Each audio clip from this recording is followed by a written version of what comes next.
Mami kwa humano so na mene Upper West Regional Correspondent Sani Abacha and Chichun Komo. Sani, good morning to you and welcome to the Happy Morning Show.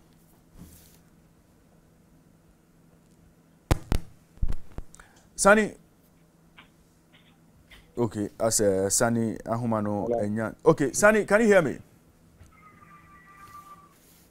Yes, sir. Good morning to you and welcome to the Happy Morning Show. Good morning and welcome to the Upper West Region as well. Very well, very well. Can you bring us up to speed with the developments as at now? Are the schools in the Upper West Region currently, do they have enough food supply as we speak? Well, your question is so big that I don't think, if we say enough, I'm not sure they will have enough at any given point.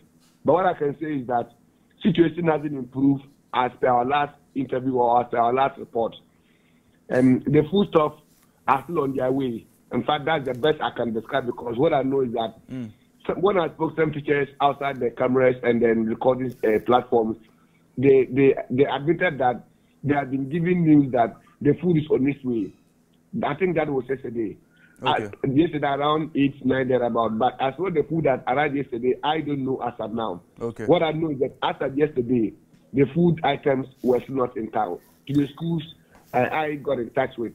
And fortunately for me, if the food were to come in town, I'm sure my colleague media guys would have covered it, and I would have been told that the food is in and that it's going to school A, B, or C. I have not heard that.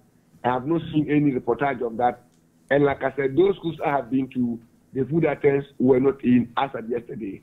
So since Monday when we had our conversation, or I think it was Tuesday, after the Ministry of Education promised that the schools will receive their supplies on Tuesday, you can confirm that as at yesterday, the food supplies have not reached the schools in the Upper West region. Yes, like I said, those schools I have been to, they have not. They have not. And you also realize that the PR of the of GES, and then I think of Israel Buffer Stock also spoke to the press, and that they were told that the food items are being packaged, and the ones that are being packaged will be transported across. The deadline. That to me, maybe is to buy time and then settle things. But as of now, today I'm going to some schools again. When I get there and then the food items arrive, certainly I will give feedback to Ike and you update you accordingly. But as of now, the schools I have been to, food items were not there.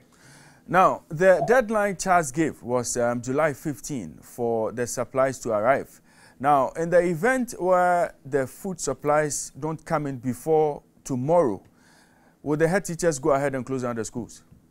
I think that what they said wasn't a threat. What they said wasn't just a normal arrangement of words to threaten anybody. It was a clear picture. The food store, in fact, what has been stored for the kids or for the students have been completely swept ashore. They have finished everything. I mean, if you know what means completely finished, that is where the picture is now. They have no option because they can't feed them with their salary. They can't feed them with their family foodstuffs. It is the foodstuff for the school that they will use in feeding our kids. And in the case, they are not there. They have no option. Assuming the food items do not come today and then tomorrow, of course, you will hear reports that schools, students have been asked to either come home or stay home, and then your parents will come and feed you. Because the headmaster can't feed students, like over 1,500 students, from his pocket. Okay. He's using Jesus to feed such people like that. I'm not sure they were threatening. That's a true picture. Hopefully, today and tomorrow we are 48 hours away, or if we like, 24 hours away from a deadline. So if by Friday they don't get that, like I said, and you see the painful aspect that these same head teachers and students who are going through all this hardship cannot speak to the press. For reasons I don't know. They cannot speak to the press. Maybe for getting victimized, maybe for things like that. But because if we don't paint a picture to the press and to the watching world, how will they know what is at stake? Thank you very much. Internally with the administrative wing of the government, perhaps it will be handled as such. But once the information hits the mainstream media, somebody will be forced to do his job.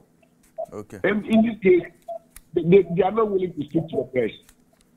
Sani, thank you very much for joining us on the show this morning. We'll come back to you hopefully tomorrow morning to find out if the situation has improved. Thank you.